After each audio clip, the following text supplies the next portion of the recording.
नमस्कार, मैं Vandana Khurana advocate child crime alert में आप सभी का स्वागत करती हूँ। और अभी जो हम वीडियो बनाएंगे उसका सब्जेक्ट है बालक बालिका के चित्र के नीचे गालियाँ लिखना। तो गालियाँ लिखना, उसके बाद उसे धमकाना, जान से मारने की धमकी देना और प्रियजनों को मारने की धमकी देना।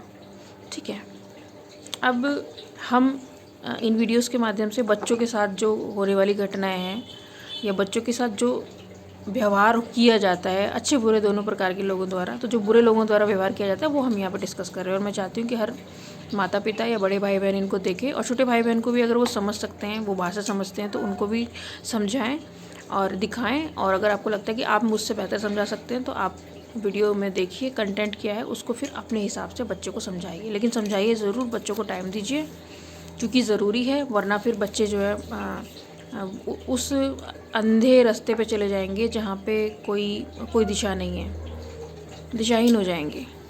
तो मैंने आपको जैसा बताया कि बालक या बालिका के चित्र के नीचे गाली लिखना, मतलब मान लीजिए किसी बच्चे को चिढ़ाने के लिए, कोई भी बच्चा भी हो सकता है, यहाँ पे कोई स्ट्रेंजर भी हो सकता है, क्लासमेट भी हो सकता है, रिश्तेदार भी हो सकता है, कि बच्चे की फ़ोटो के नीचे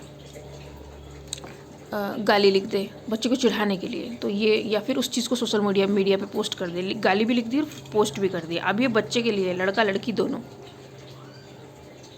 तो ये बहुत बड़ा अपराध है, साइबर क्राइम में ये। आप इसमें पुलिस कंप्लेंट भी कर सकते हो। और उसको धमकी देना कि भाई मैं तेरी यहाँ पे इस फ़ोटो को ऐसे ऐसे लिख के पोस्ट कर दूँगा, तेरी बदनामी होगी, लोग हंसी मजाक उड़ाएंगे, ये काम करना। तीसरा, उसको जान से मारने की धमकी देना कि मैंने तेरी फ़ोटो के नीचे ये लिखा था, अगर तूने अपने घर में बताया तो मैं तुझे जान से मार दूंगा, या तेरी फैमिली वालों को जान से मार दूंगा, तेरी मम्मी पापा को जान से मार दूंगा, तेरी बहन को जान से मार दूंगा। ऐसे जो लोग बोलते हैं, लोग मतलब यहाँ पे कोई भी हो सकता है, उसका क्लासमेट भी हो सकता है। मान लो एक 4 साल का बच्चा है, 4-5 साल का बच्चा है, उससे उसका कोई, भाई स्कूलों में और भी बच्चे पढ़ते हैं, ठीक है, कुछ बच्चे बहुत खुरापाती होते हैं, शैतान होते हैं। और जब ये जान जाते हैं ना कि धमकाना किसको बोलते हैं, गाली देना किसको बोलते हैं, और किस तरीके से हम किसी दूसरे आदमी को टॉर्चर कर सकते हैं, तो छोटे बच्चों के साथ वो ऐसे हावी हो जाते हैं। तो यहाँ पे एक 4 साल के बच्चे को 10 साल का बच्चा भी ऐसे लड़ झगड़ के बोल सकता है ये सारी चीज़ें, कि मैं ये कर दूंगा, मैं वो कर दूंगा। तो गलत तो हो रहा है ना यहाँ पे भी। और एक आउटसाइडर भी बोल सकता है इन चीज़ों को।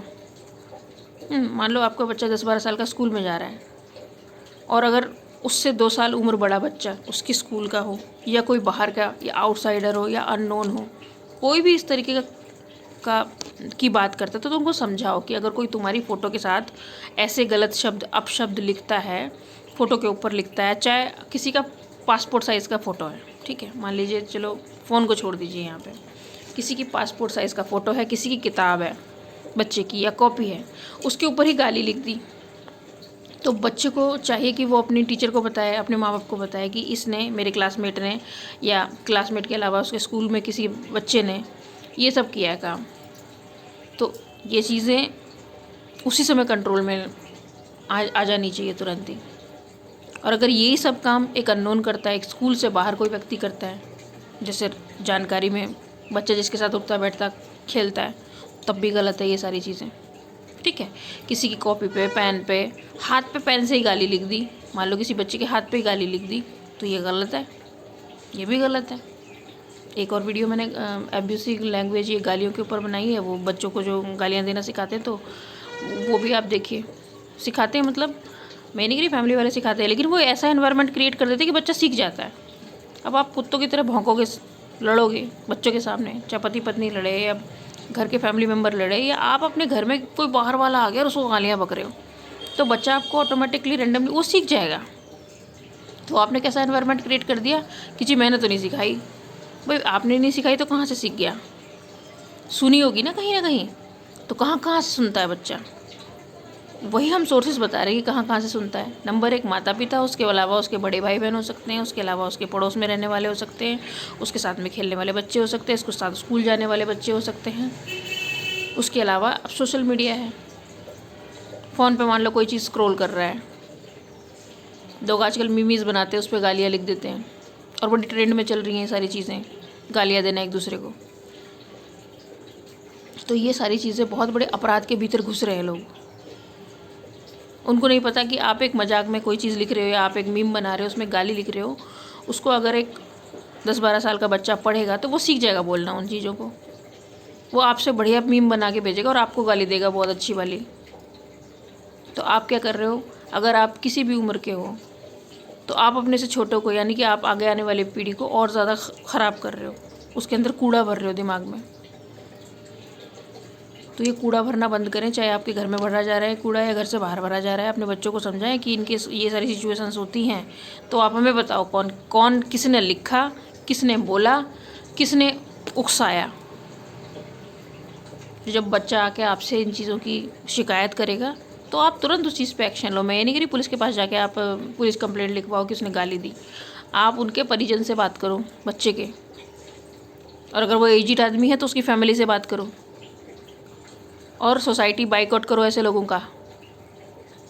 ना घर में उनको बुलाओ, ना उनके यहाँ पे जाओ। और अगर वो कोई दुकानदार है, कोई सामान बेचता है, तो वहाँ से चीज़ें खरीदनी बंद कर दो।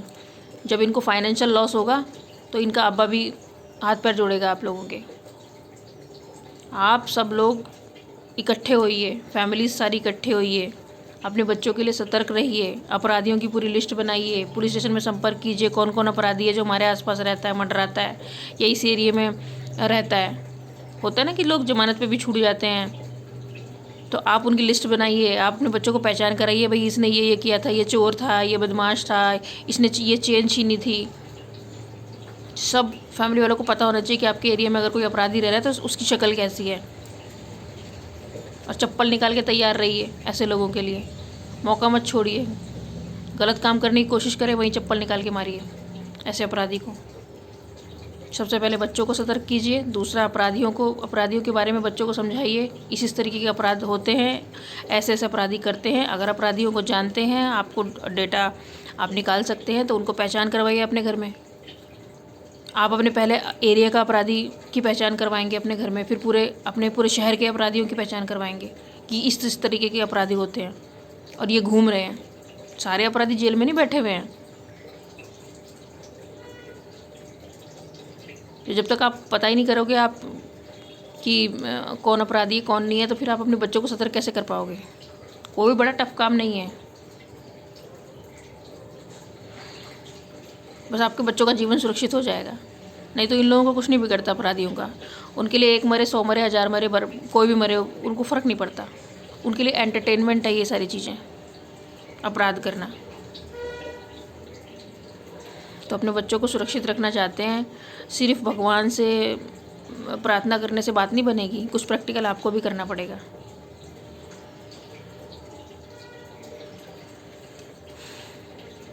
जितनी चिंता आपको अपने बच्चों की उससे ज़्यादा मुझे है। क्यों? क्योंकि आप सिर्फ उनको पैदा तो कर रहे हो, लेकिन आप उनको टाइम नहीं दे पा रहे हो, आप उनको संस्कार नहीं दे पा रहे हो। आप सोच रहे हो कि समय के हिसाब से वो सारी चीज़ें सीखते चले जाएंगे, लेकिन ऐसा नहीं होता है।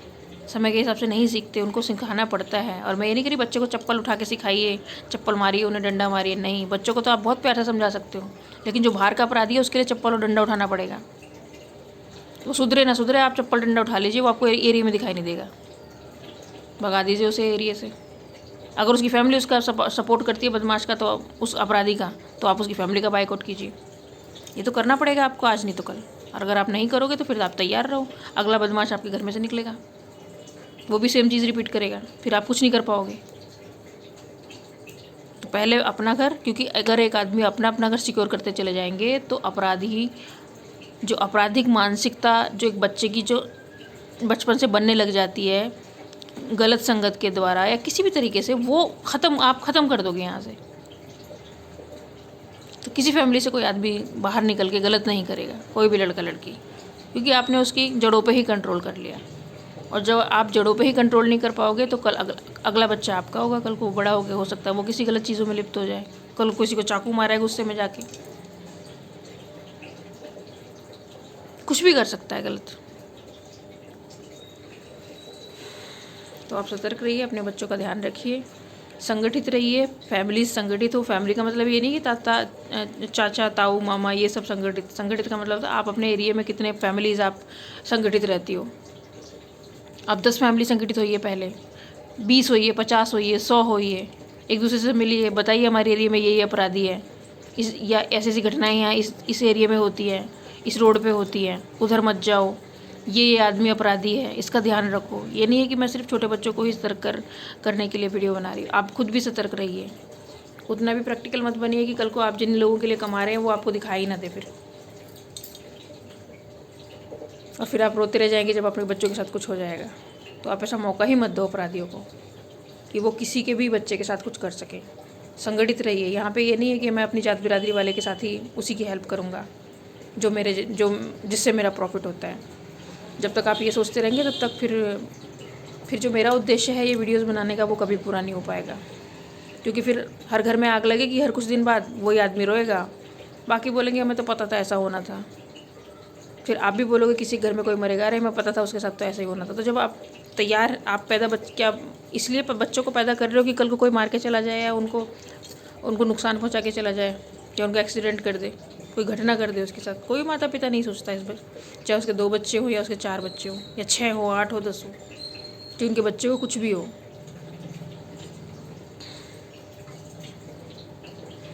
सिर्फ एक सामाजिक बाउंड्री बनाने से काम नहीं चलेगा।